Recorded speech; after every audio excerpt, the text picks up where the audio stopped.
आपको इसमें दिखाएंगे पाउडर एप्लीकेशन के टाइम पर गन से क्या डिफ़ेक्ट हो सकते हैं, पीस के ऊपर क्या डिफ़ेक्ट हो सकते हैं, क्योरिंग के बाद में क्या डिफ़ेक्ट होंगे, इन सबको आप अलग अलग देखिएगा। सबसे पहले आप फ्लूइडाइजेशन बेड एप्लीकेशन के डिफ़ेक्ट देखिए। इससे पहला डिफ़ेक्ट हो सकता है powder blowing out of hopper, hopper में से ज़्यादा निकल रहा है powder, air pressure too high, too fine powder particles, adjust the pressure, too much reclaimed powder added to the virgin powder, या too fine originally manufactured powder, यानी जो आपको सप्लाई हुआ है उसमें फ़ाइन पाउडर ज़्यादा हैं।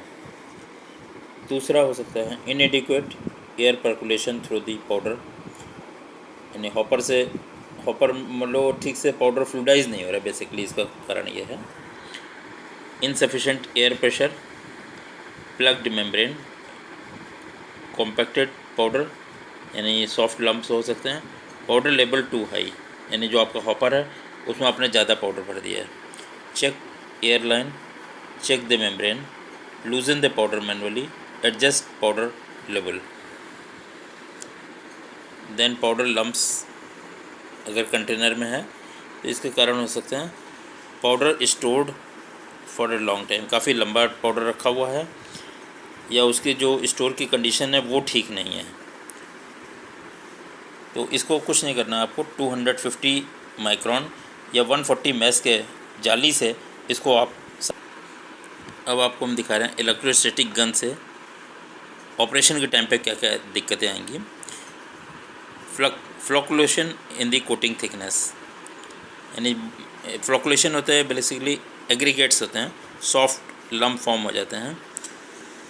Irregular powder feed, inadequate gun distance to the substrate, यानी गन और सबस्ट्रेट के बीच में जो डिस्टेंस है वो ठीक से नहीं मेंटेन हुई है। Adjust the distance between the gun and substrate, readjust the conveyor speed, अगर कन्वेयर से आप कोटिंग कर रहे हैं तो हो सकता है कि कन्वेयर की स्पीड ज़्यादा हो, उसको आप एडजस्ट कर लीजिए। और हाई वोल्टेज फ्लक्चुएशंस है तो उसके लिए हो जाएगा चेक द इलेक्ट्रिकल, जो आपके कनेक्टिविटी है उसको आप जहाँ पे भी लाइट सोर्स है वो देखिए कोई लूज़ कॉन्टैक्ट ना हो। लो थिकनेस कोट, पाउडर पीस के ऊपर सबस्ट्रेट पे पाउडर पूरा चिपक नहीं रहा है। Very low powder feed, high speed conveyor, large hook size compare to the substrate, यानी सबस्ट्रेट से जिस हिसाब से होना चाहिए हुक्स को वो काफ़ी बड़े हैं तो वो रेजिस्टेंस क्रिएट करते हैं। या poor earthing,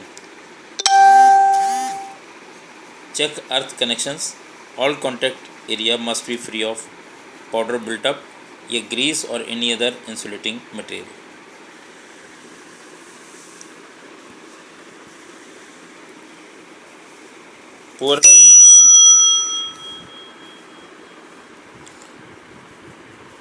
poor penetration into recesses and gaps, जो पीस में अगर कुछ होल्स बने हैं या कुछ कर्व हैं तो वहाँ पे पाउडर ठीक से चिपकता नहीं है। Gun voltage too high, powder delivery too low, यानी गन में से जो पाउडर निकल रहा है वो कम है। Poor earthing, turn voltage setting down, turn up powder delivery setting, gun से पाउडर बढ़ा लीजिए। और अर्थ कनेक्शन, बैक एवनेशन में भी वही रहेगा, gun voltage too high, gun too close to the substrate, बहुत पास में है, वोल्टेज की सेटिंग कर लीजिए और गन की पोजीशन को ठीक कर लीजिए। अब ये स्प्रो बूथ में के टाइम पे ही आपको जो डिफेक्ट दिख जाएंगे, अपीयरेंस ऑफ बिट्स, यानी कुछ दाने दाने से आ रहे हैं तो उसके कारण उससे powder melt due to friction, या बहुत छोटे से कोई हो सकता है पार्टिकल्स हों उसमें। Dirt falls from the conveyor और hooks, recycled powder sieve is defected, जो आपने छाना है रिसाइकल्ड वो ठीक नहीं है।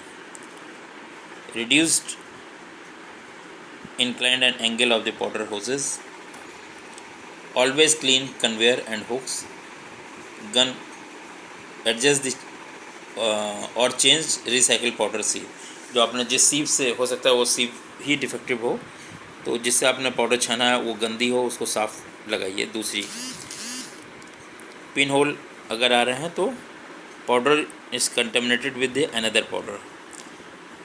हो सकता है आपने पाउडर का सोर्स चेंज किया हो, या जो आपके सप्लायर उन्होंने कोई केमिस्ट्री चेंज की हो, even for the same colour, तो ये दिक्कत आ सकती है। अब यह आप देखिए कि क्यूरिंग होने के बाद में क्या क्या डिफेक्ट आएंगे। पुअर इम्पैक्ट रेजिस्टेंस, इसमें अंडर क्योर फिल्म है, टू हाई फिल्म थिकनेस या पुअर ट्रीटमेंट। इसके सोल्यूशन है इंक्रीज ओवन टेम्परेचर, या उसका टाइम बढ़ा दिए या टेम्परेचर बढ़ाइए, फिल्म की थिकनेस एडजस्ट करिए और ट्रीटमेंट चेक करिए। पुअर एडिशन अगर पुअर आ रहा है तो प्री ट्रीटमेंट आपका गलत हो सकता है, या फिल्म अंडर क्योर है। Check pre treatment, increase oven temperature and dual time. Gloss level अगर घट रहा है तो इसमें ये हो सकता है कि powder is contaminated with another type of powder.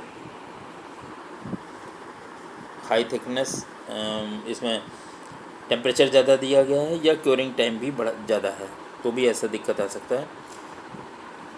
In case of changing of powder type of source even for the same colour, आपको अगर ये दिक्कत आ रही है तो पूरा गन बूथ सब साफ़ करना पड़ेगा।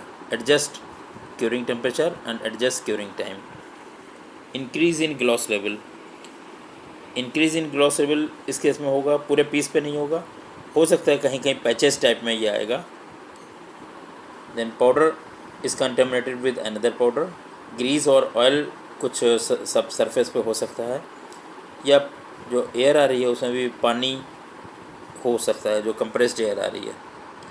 तो इसमें आप स्टॉप कर दीजिए और पूरी क्लीनिंग करिए। एडजस्ट ट्रीटमेंट, प्री ट्रीटमेंट जो है वो आप ठीक करिए, हो सकता है वहाँ से ऑयल ग्रीस हट ना रही हो। Check air filter. Cured film easily peeled off, तो अगर हट जा रही है तो इसका मतलब है पाउडर कंटेमिनेटेड है, जो कि ठीक से एडिशन नहीं हो पा रहा है उसका, या सरफेस के ऊपर ग्रीस या ऑयल है, और कंप्रेस्ड एयर में पानी आ सकता है। आप तुरंत एप्लीकेशन रोक दीजिए और क्लीनिंग करिए। Small holes in the film, moisture content हो सकता है पाउडर में, या सबस्ट्रेट के ऊपर भी पानी हो सकता है। Check powder and substrate humidity condition, तो आपको वो पता चल जाएगा कि मॉइस्चर है कि नहीं है इसमें। Poor chemical resistance, under cured film हो सकती है। इसके सोल्यूशन है इंक्रीज ओवन टेम्परेचर।